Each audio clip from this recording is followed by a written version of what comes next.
558 DZXL.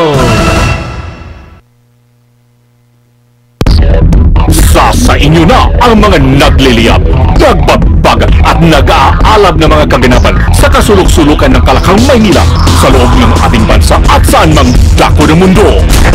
Naglalagablab! Tatampukan ng mga pambihirang kaganapan na bumabandera sa mga police blotters, mga kulay dugong pangyayari na nakakagimbang at mga nakakatawang pansin eksena na tiyak na pag-uusapan. Naglalagablab! At narito na ang naglalagablab na mga balita sa DZXL 558. Tuloy po naglalagablab ng mga balita ngayon pong Miyerkules Santo. Ako si Buddy. At ako naman si Weng. Sa Cavite mga kasama, nagtapos sa kalsada ang pagsasama ng mag-asawa. Tapos silang masagasaan habang tumatawid kaninang madaling araw sa may Coastal Road northbound sa po ng barangay Longos sa Bacoor.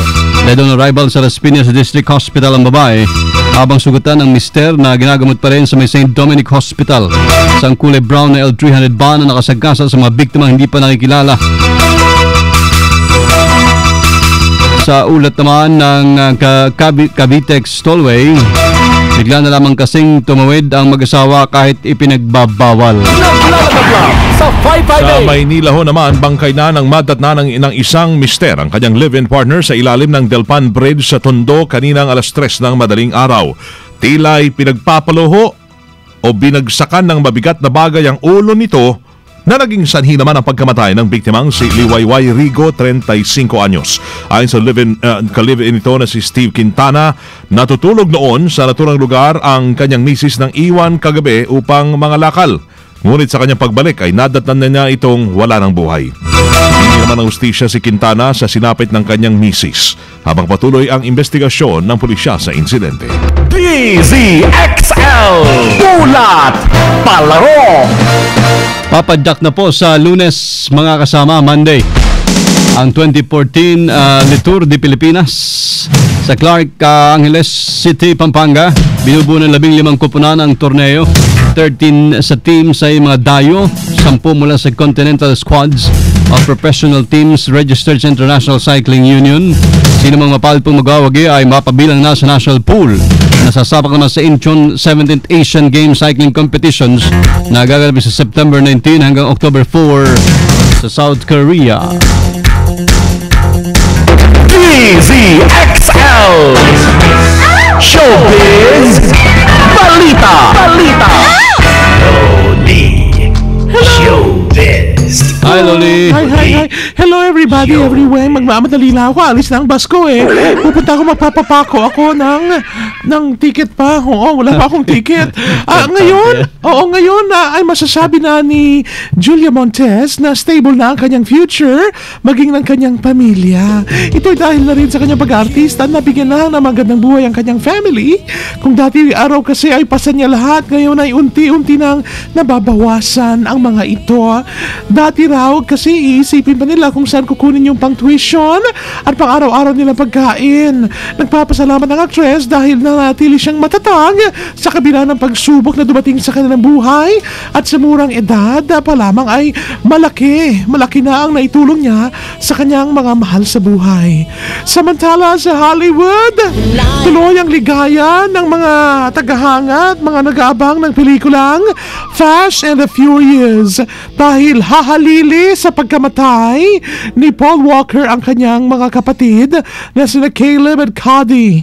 Gaganap sa pelikulang Fast and Furious 7 ang dalawa.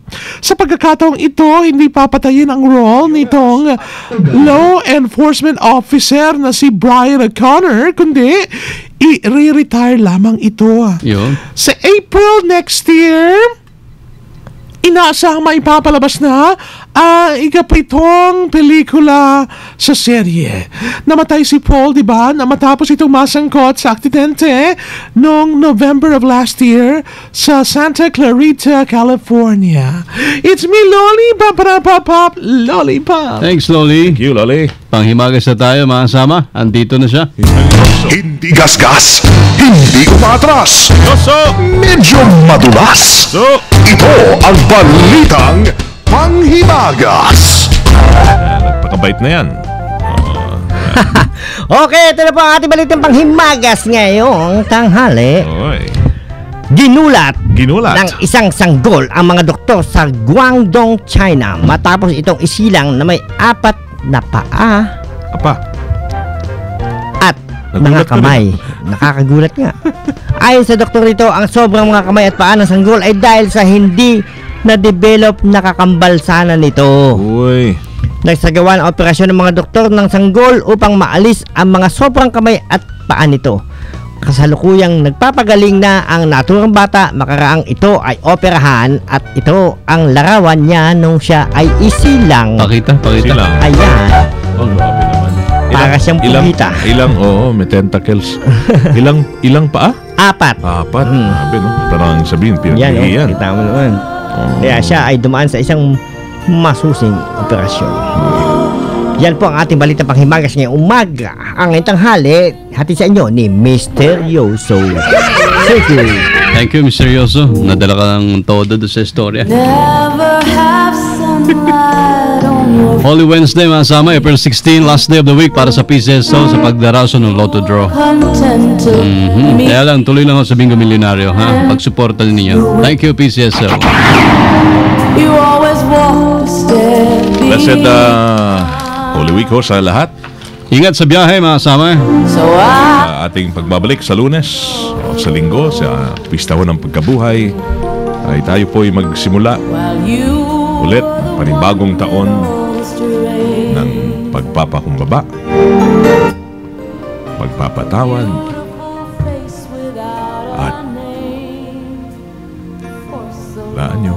Pagkakawang gawa. Galing. Pwede, di ho ba? Pwede. Ang saya sa puso ay galing po sa pananampalataya. Paano? May bukas pa, pero wala ho kami. Sign May off. bukas pa rin. Meron pa. May Huwebes Santo, Habang may buhay, Biyernes Santo, Yeah. Sabado de Gloria. may pag-asa. Salamat na marami sa inyong pagtutok at hanggang Lunes. Siyempre, Samang Larry King, happy birthday. happy birthday, Lars. Inaabangan na ng marami. Ang pag-asa. Ang pag-asa sa Bilao. Thank you sa Jim's 5-in-1 Coffee. At Lunes Kalusugan, 8:30 mamayang gabi. Kalusugan, kasama si Karudi Liwanag. Alright, thank you. Thank you. Dire-diretsong naglalagablab. Balitang tatak, Carmen, ninyo po napahinggan sa DZXL 558. Itanghali ho ng Miyerkules, April 16, 2014. Kasama nyo sa serbisyo publiko from the province of Occidental Mindoro. Mabuhay. Ako po si Buddy Oberas. At from your heart, my heart to your heart, Weng de la Peña. Ay po lahat dito ay Tata. Amen.